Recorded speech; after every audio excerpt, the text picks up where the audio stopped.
à l'heure.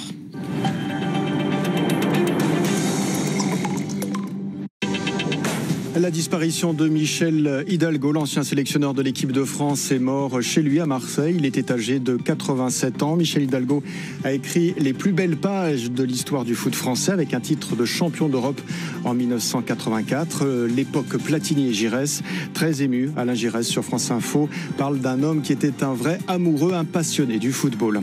Le G20 va injecter 5 000 milliards de dollars dans l'économie mondiale. Bilan de la visioconférence face au coronavirus. Les dirigeants du G20 promettent de faire front commun contre cette maladie, se coordonner face à cette situation préjudiciable aussi pour l'économie mondiale. La situation dans les prisons, 15 détenus ont été testés positifs au Covid-19 dans les prisons françaises, ainsi qu'un mineur en centre éducatif fermé.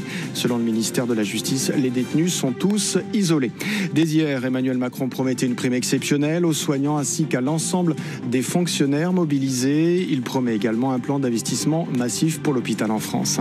Plusieurs centaines de Français restent bloqués au Maroc. Le constat d'Hélène Le Gall, ambassadrice de France. Sur France Info, elle assure que ses services font le nécessaire pour les rapatrier, à commencer par des camping-caristes qui sont bloqués actuellement à la frontière avec l'Espagne. Et puis la Haute-Corse en vigilance orange pour la neige et le verglas. 400 foyers privés d'électricité selon EDF. D'importantes chutes de neige encore attendues dès 300 mètres. Température négative et verglas au programme. France Info.